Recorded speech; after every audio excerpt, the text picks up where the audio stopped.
Sir थोड़ा सा हिंदी में जानकारी दीजिए। हाँ, हिंदी में बोलिए। आज की पत्रकार परिषद पर हिंदी में थोड़ी जानकारी दीजिए।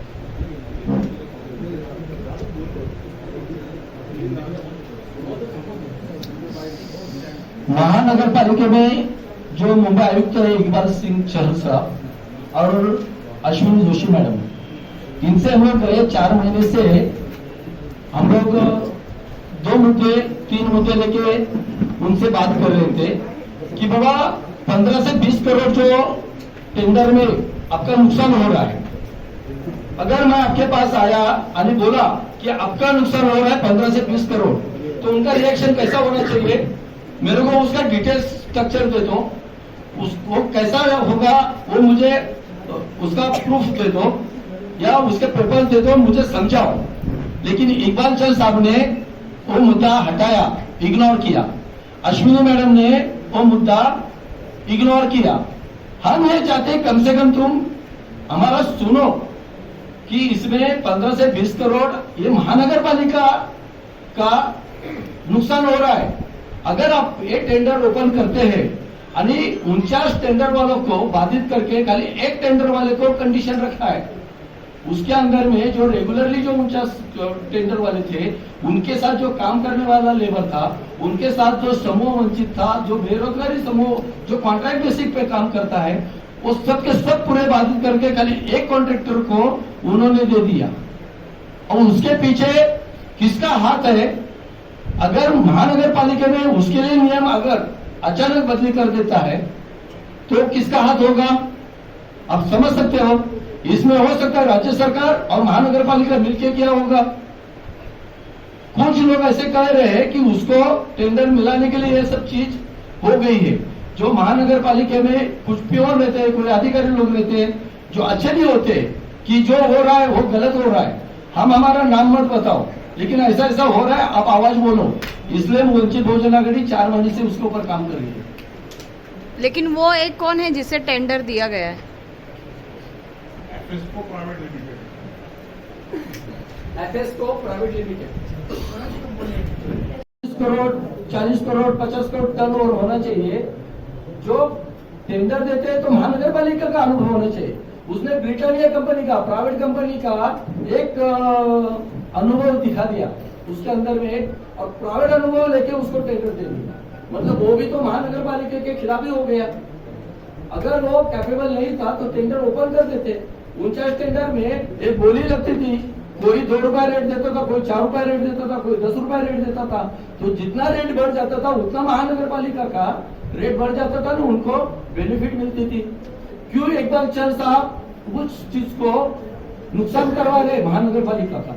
क्यों अश्विनी मैडम महानगर पालिका का इतना करोड़ नुकसान कर रही है?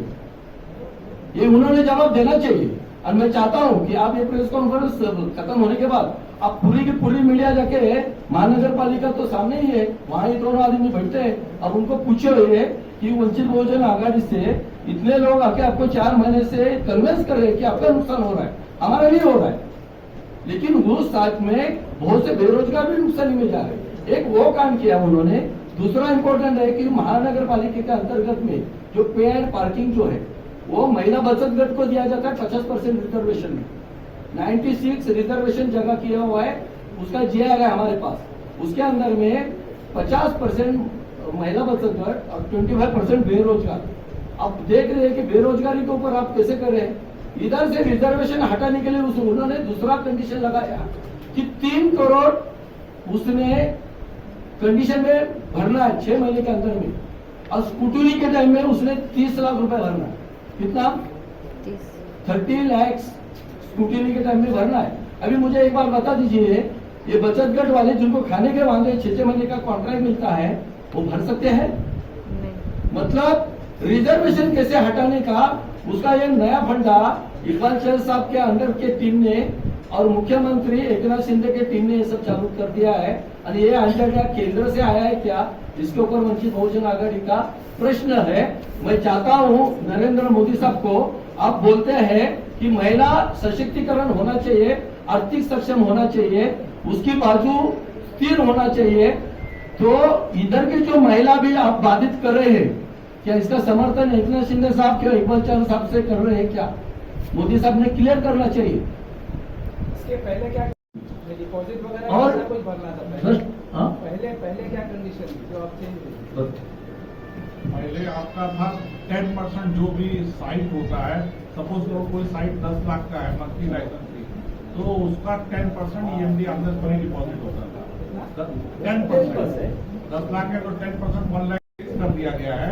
और मतलब 90 लगभग अप्रोक्सीमेट 100 साइट है जो ये गलियों में स्ट्रीट में होती है, ऐसी 60 साइट है।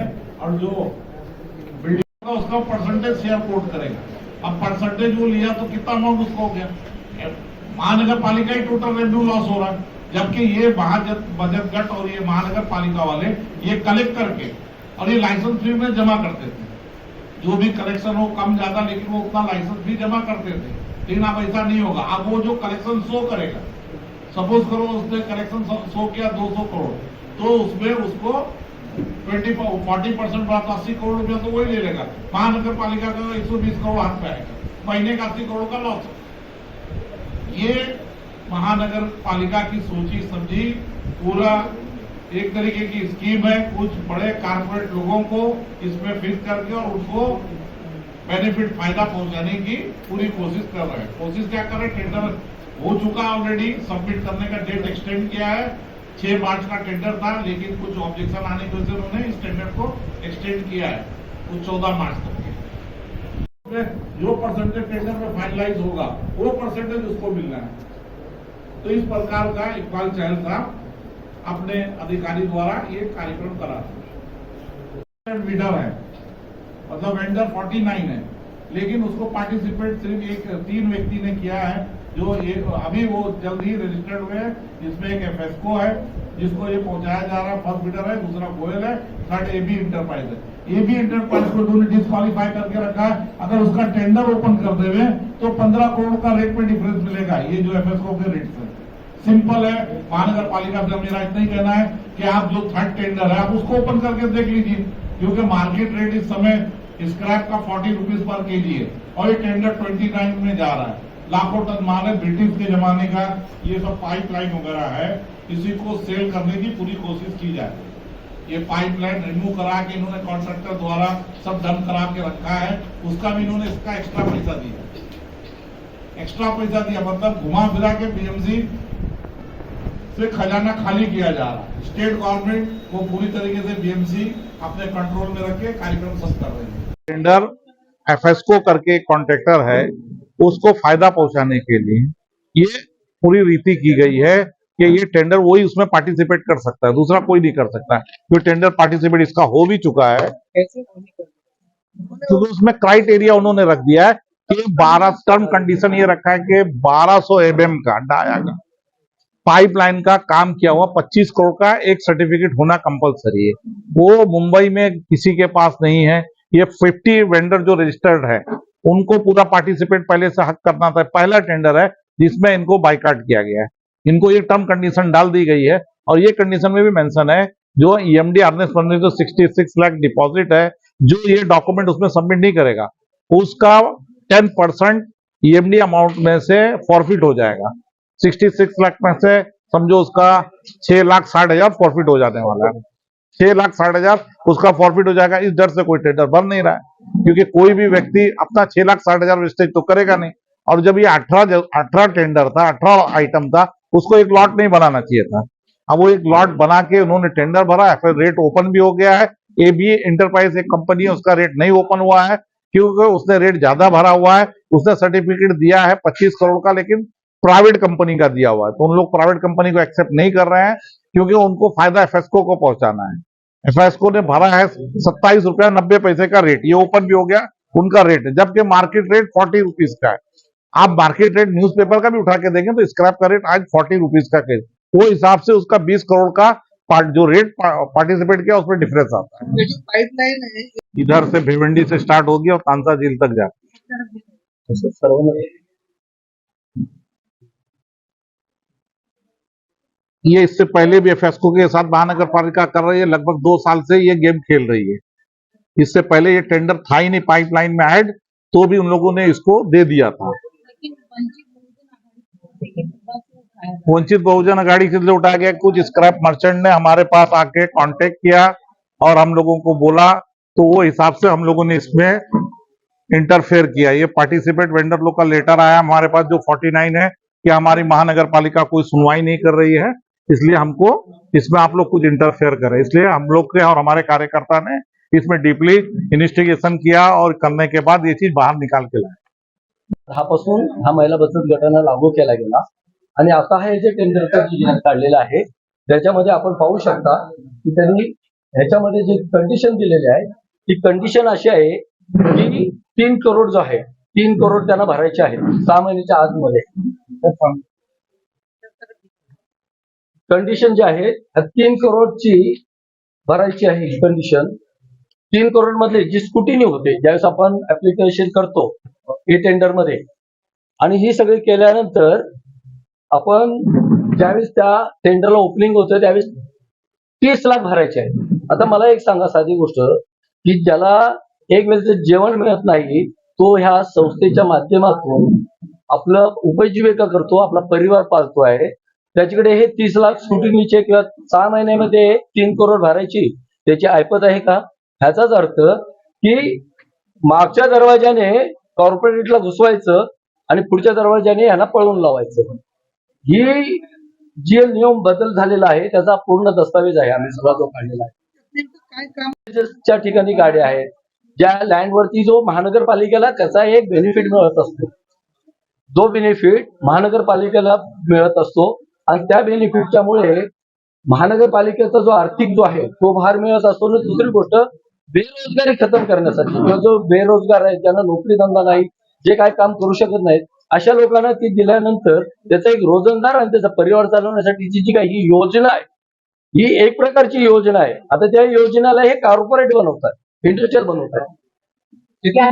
परिषद काढलेली आहे हे फक्त आज आम्ही 3च मुद्दे घेतलेले आहोत, पण ह्याच्या पलीकडे महानगरपालिकेचे बरेच मुद्दे आहेत आमच्याकडे ज्याची आम्ही सुरुवात करणार आहोत की आतापर्यंत महानगरपालिकेने हे सगळं प्रक्रिया का केली आणि महत्वाचा मुद्दा मानेन ह्याच्यासाठीच ही गव्हर्नमेंट नगरसेवकाची किंवा महापौरसाठीची निवडणूक 2 वर्षापासून टाळत आहे असा आमचा वंचित बहुजन आघाडीचा आरोप आहे। महिलांना सक्षम करण्याचं मंत्री जे लाडके देवेंद्र फडणवीस, नरेंद्र मोदी साहेब आणि अमित शहा साहेबांचे आहेत त्यांचं असं म्हणणं आहे की महाराष्ट्रात काय जर करायचं असेल तर मला विचारल्याशिवाय पुढे काय होत नाही अशी त्यांची बाईट आहे। आणि मग मी त्यांना हेच विचारतो की नरेंद्र मोदींना सांगा की बाबा ह्या एक डिसिजन आम्ही महानगरपालिकेमध्ये लावलेला आहे ज्याच्याने पुऱ्या महिला बचत गट बाधित होणार आहेत। आपलं जे काय म्हणणं आहे त्याला आम्ही विरोध करत आहोत।